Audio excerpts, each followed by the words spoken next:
UFC Fight Night Cannonier versus Rodrigues has just ended, and we had honestly a really good UFC Fight Night. There wasn't like an amazing amount of big popular names or anything like that. We had Cater and Jared Cannonier as the big names on the card. Really wasn't the biggest name card, but a lot of great up-and-comers to look at. Edmen Shahbazyan, Youssef Zalal, Gregory was an up-and-comer, got stumped with Jared Cannonier. Then we have some up-and-comers like Jose Delgado on the prelims, Rafael Estevam, Gabriel Bonfim, Elijah Smith, Jacqueline Calvacante. It's just filled with a lot of guys and girls that you definitely want to watch in the next few years inside of the UFC. It was a good card. The fun fights of the card: Elijah Smith, Vince Morales, Gabriel Bonfim, Chaos Williams. Some moments in Jesus Aguilar, Rafael Estevam in round number 3 that were very fun. Angela Hill, Ketlin Souza was a fun fight. Jose versus Connor, banger for as long as it lasted, for sure.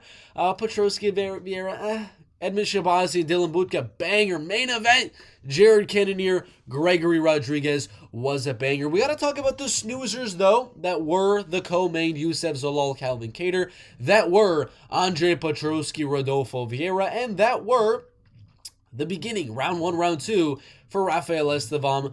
Walter Walker really wasn't a snoozer. Jacqueline Calvacante, a little bit of a snoozer at times.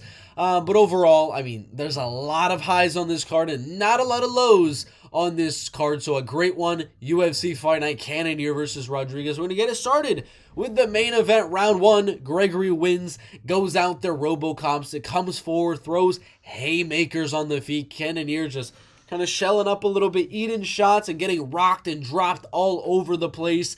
Round 2 comes and Gregory's looking tired. He's huffing, he's puffing. And Cannonier goes out there and just chews his leg, comes forward on Gregory and lands the better punches, outlands Gregory on the punches and kicks, wins round 2. Round 3 comes. It's very even, but Gregory's got a little bit of a comeback in round 3. He's coming forward, landing some big shots until round 3 is about to end. And Jared, I believe it was an elbow or a right hand right on the chin of Gregory Rodrigues, drops him badly. But Gregory's lucky. There's barely any time left on the clock. He survives, but he doesn't recover. He does not recover. Round 4 starts, and Cannonier knows he's got a deer in the headlights. He comes at him. Boom, boom, boom, drops him. 2 ground-and-pound shots, and Gregory Rodrigues is out of there. And we got another win for Jared Cannonier, just defending his spot as the gatekeeper of the middleweight division. He wasn't able to defend it recently with guys like Imavov and Kaya Bahalia, but I mean, come on. Sean Strickland win, Marvin Vettori win, and Gregory Rodrigues win. This dude's legit. He's a fun fighter. Every single one of his fights, Kaya, Imavov, Gregory Rodrigues, the most strikes landed in middleweight history with Marvin Vettori. He's in bangers every single time. This one, for sure, was a banger in the middleweight division. And Jared, what a win. What a win. Youssef, Calvin Kattar. I don't want to talk about it too much because it was really just not that good of a fight. Not really any takedowns. I think there's one, maybe, if they counted it. But Youssef on the back foot, Calvin coming forward and boxing. Youssef just countering with the jabs and leg kicking and body kicking and moving. It was a very boring fight. Not much engagement from Zalal. Calvin just coming forward and not really able to get his range, able to get inside of Zalal's range and get inside and land those boxing combinations. Zalal was just able to stay at range and win this fight. It was a smart game plan from Zalal, able to stay outside and beat the top 10 Calvin Kattar and enter himself inside of the top 15. So great performance by Zalal. Just wasn't that good of a fight overall at 145 pounds. Edmen, oh my gosh. Keeping it even on the feet, outlanding Budka with some kicks, with some punches, and then boom, big right hand, a minute and a half in, drops Budka. Budka goes straight to the canvas, ground and pound shots, and he's out cold. He's 0-3 now. He's got to be considering, UFC's got to be considering cutting him at this point. Cesar Almeida knocked him out. Shahbazyan knocked him out, and Petrosky dominated him. Of course, those are 3 very tough opponents right there, but yeah, he's probably got to go back to the regional scene and build himself back up there. Amazing performance from Edmen, though, who's definitely, losing to a lot of guys that are really good and then beating the lower level guys of the middleweight division. So we'll see what happens with Edmen in the near future. Nazim Ismail Bonfim. This is one, I gotta pull up the receipts. I'm not gonna show them to you, but I gotta pull up what Nazim Sadikov told me in the DMs. He said, he looked me in the face through the doctors before the start of round 2, and he said, nah, I'm good. And then the fight got canceled, the fight got ended, doctor stoppage. He's saying Ismail Bonfim looked at him and said, nah, I am good. He's saying the translation stuff of, I can't see it on my eye. He's saying that stuff is bull. And that Ismail Bonfim looked at Nazim Sadikov and said, basically, I can't continue. I'm good. I don't want to fight. Ladies and gentlemen, Nazim basically saying Ismail Bonfim quit. Basically saying Ismail Bonfim quit. And I don't know. I don't know what to think. I wasn't there. I don't have the perspective of Nazim or Ismail Bonfim. That is really interesting, though. Nazim outstriking Ismail Bonfim a little bit with the volume on the feet, landing, going to the body, and flipping it up right to the face with a question mark kick, landing on Ismail Bonfim, knocking him down, rocking him a little bit. Nazim wins that round, and Ismail just can't continue. Just can't continue. I don't know exactly what happened, but 2-1 underdog. Nazim Sadikov with the win. We predicted Nazim to win. He was my, I believe, number 2 or number 3 underdog of the card. 30 years old, 5'10", 69-inch reach. He's got a good future ahead of him at 155 pounds. But yeah, it was an interesting one. It was definitely an interesting one. Next fight, we do have Andre Petroski, Rodolfo Vieira. Definitely not a fun fight. Definitely not a fight I'm going to be rewatching, but Petroski was able to outstrike Rodolfo Vieira, land the better punches, and land to the leg kick on Rodolfo Vieira. Rodolfo landed some good punches of his own, I believe, won one of the rounds for sure. 29-28, and Andre Petroski just outstruck in what was 2 grapplers going at it. They struck for 3 rounds, and Petroski was the better striker. We kind of predicted that as well, that it was going to be a 29-28 decision going either way, and that it was going to be 3 rounds of striking, and Petroski got the nod.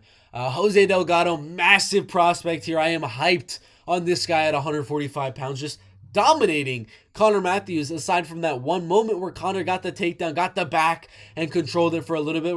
Right after Jose was able to get right back up to the feet, dominated. Spinning back fist landed, some nasty kicks were landing as well, and then a big overhand right on Connor Matthews, ground and pound, and that's all she wrote, ladies and gentlemen. Jose Delgado is one to watch at 145 pounds.